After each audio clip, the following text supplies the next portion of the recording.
So the reality of starting a YouTube channel is something that I've been thinking about a lot lately, having just started this channel. And, it's why now? It's one of those things.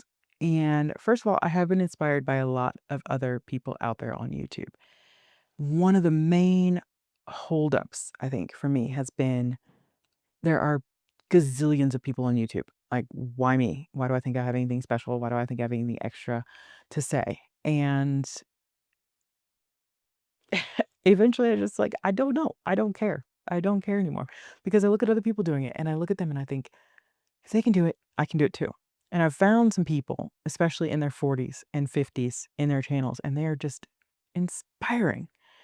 And I do think that there's something about this time being perfect. I'm 41 and I heard something recently. I don't remember who said it. That's the world we live in, right? There's so much content and so much stuff going on that you know, but someone said everything before 40 is research. And I thought to myself, I'm like, okay. First of all, I like that because it feels like a do-over. I feel like I get to start over. Everything has been researched before, and now I feel like I'm compiling all of the research that I've done, all the mistakes I've made, all the errors, all the good things that I've done, all the things I wish I'd done, and I'm compiling that all together and I'm thinking, okay, I think I finally have something to say. And if I can help other people who are either in the same boat or who haven't come along the stream yet.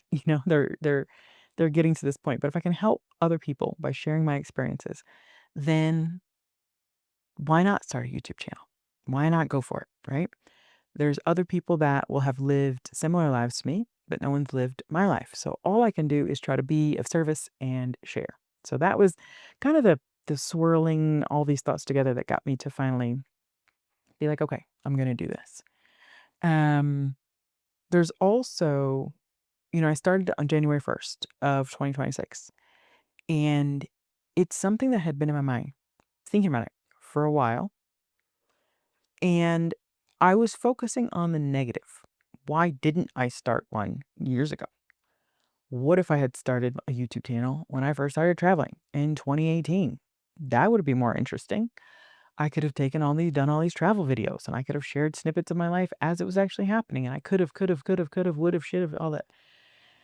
And I thought, again, well, it's not 2018, it's 2026, or 2025 as I was thinking this. You could either start now or, I don't know, maybe you'll get your act together 2035, 2036, I don't know. And so just do it. Just do it. And in late December, it might have been a week before, I don't know, a few days before, I just thought January 1st. January 1st, I'm going to start posting every day and see what happens. And I've talked about this in some of my videos about screen time and stuff.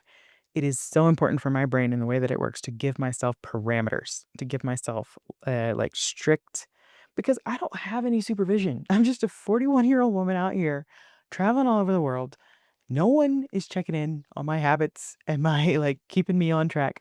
So I have to try to do that for myself. And instead of just being like, oh, I'm going to post to YouTube kind of here, there, it was like, no, you're going to do it every day to start. Okay, cool. So now I have no choice. Every day I'm posting to YouTube because it's something that I knew that if I didn't give myself a very strict goal, that I would find reasons not to do it. And for me, once a week wasn't enough. And 3 times a week felt harder to remember than just every day. So here I am.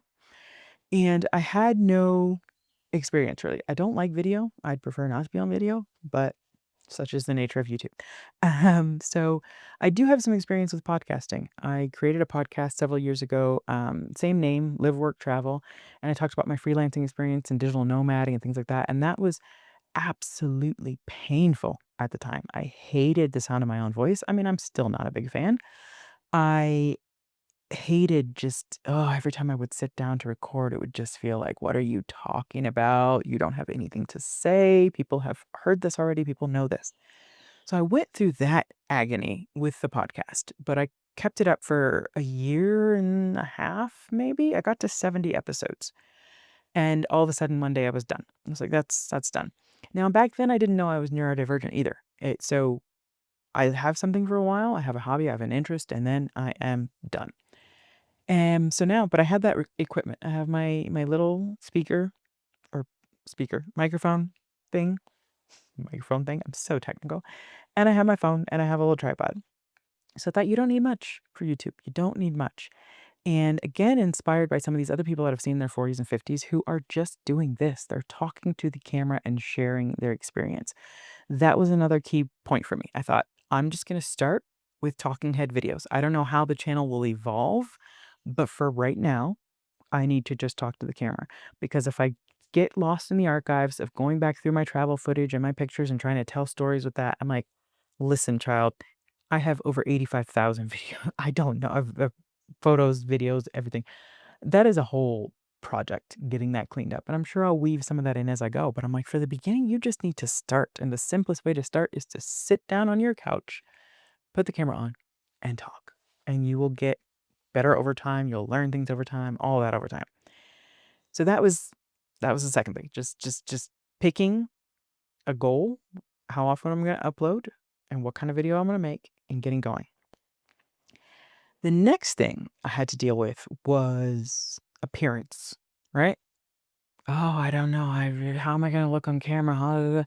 And I think that this is key too. This is happening for me in a time in my life when am disconnecting from appearance, right? We've got so much polish in our lives. We've got, you know, influences from celebrities and beauty commercials and all these different things that tell us how we should look and how we should behave. And I'm at a point in my life where I'm just like, I don't know if this is what like getting to 60 feels like, and maybe I'm just already here at 40, 41, but I just don't care. And I'm learning like I'm learning to not care. I'm learning to just show up. Period. And I have some videos on here where I've just come from my walk and I'm like all sweaty and whatever, and I'm just gonna sit down and talk because I've got something on my mind. And I think that that's good. I think it's so important.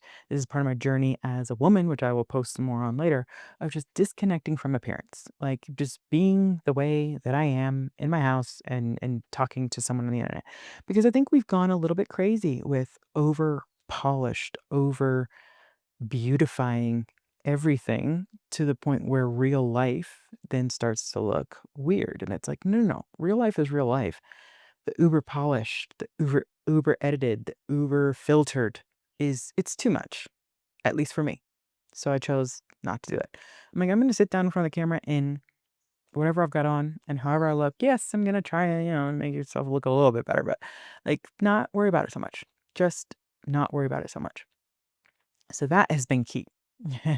That has been key. And it'll, when I go back to edit these, I'm always just like, oh, well, there's this and this, that, and the other. And it's just like, just let it go. Just let it go. Yet another thing that I had to consider in this journey is what is my channel going to be about? I have so, I feel like I have so many things I want to talk about. But then in kind of the planning, they all kind of come together in this little like, it's okay, maybe I've got like 5 or 6 topics I'll really keep coming back to. My life, traveling the world, screen time, reducing screen time, being minimalist, connecting to just the little things in life, appreciating life for what it is, things like that.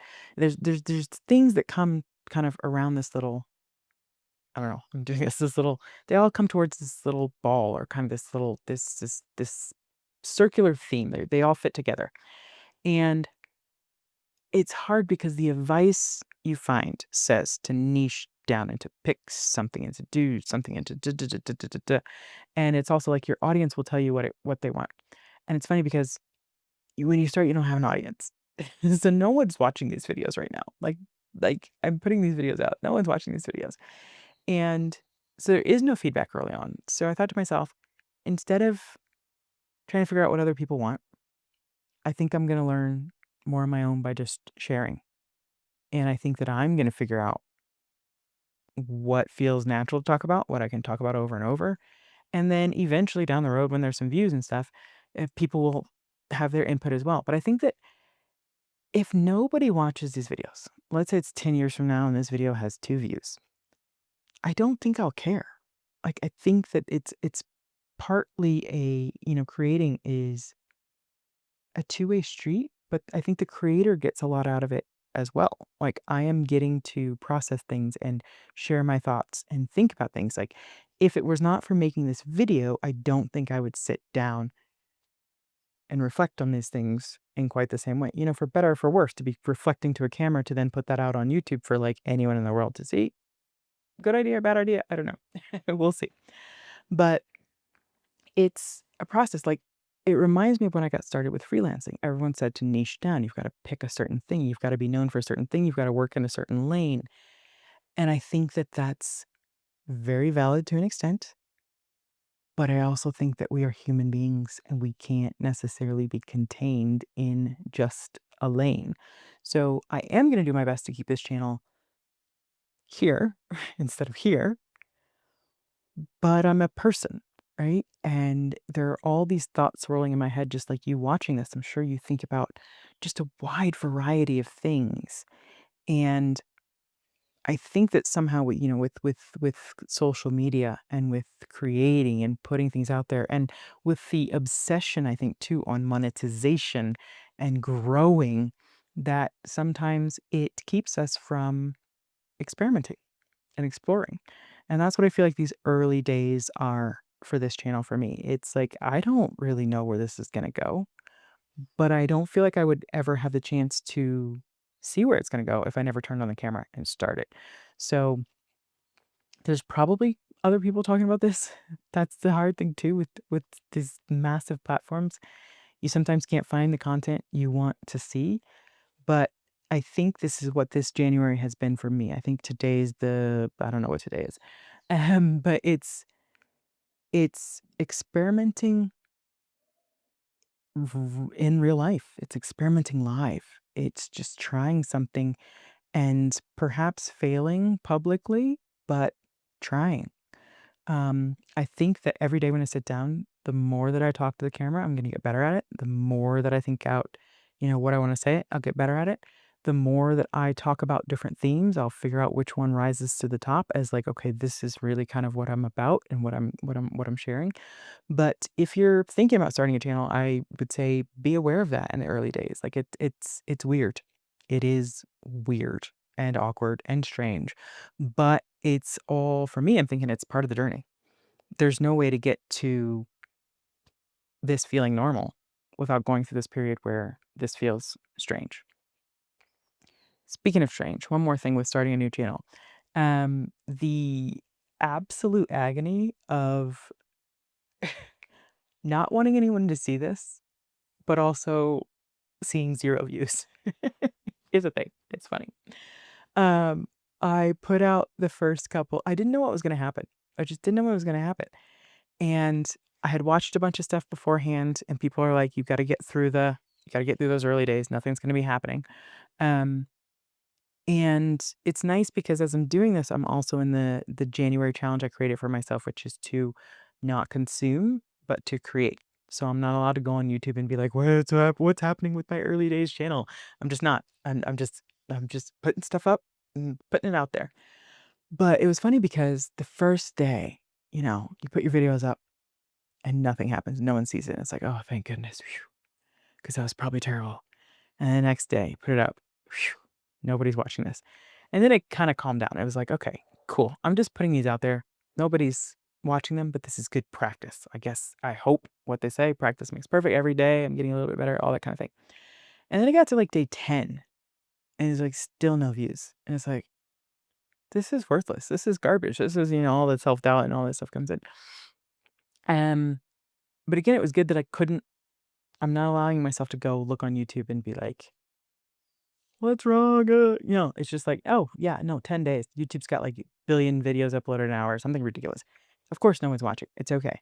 But it was funny for me to live through this and go through this feeling of like, this is so weird. I want people to view it, but at the same time, I am absolutely terrified that people will view this because it's just like all this early stage. When you're new at something, it's terrible, right?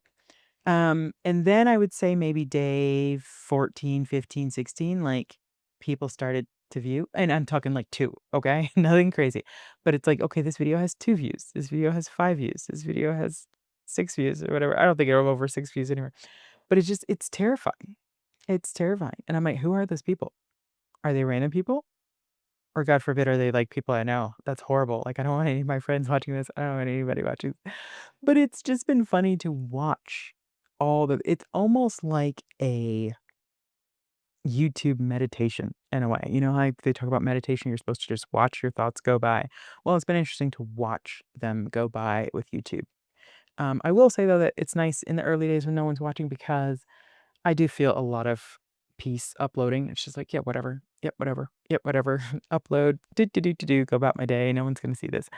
But it'll be interesting to watch how my brain changes as people do keep seeing this, 5 views, 6 views. It's pretty terrifying. Subscribers as well, that's been a weird one. I started my channel, I had 6 subscribers because I did post some earlier travel videos that were separate from this challenge when I started on January 1st. But those videos were I don't know, I've got maybe 6 of those, just, like, travel footage of trips and stuff. So I had 6 subscribers, I don't know who, and now I have 9, and those 3 new people it's just so weird. It's yeah, there has to be, I think, a bit of a disconnect. It's like I want to serve and I wanna help and I wanna talk about my experiences, but then there's also those parts it's like, I wanna, like, go in my bed and, like, crawl under the covers and never be seen again. But here I am. I'm doing this. I'll figure it out. But, yeah, I would love for you to subscribe, saying that, and, just yeah, drop me a comment to let me know that you were here in the beginning. And, let's see how this goes together because I honestly, truly have no idea. It's fun to experiment in real time and, see what happens.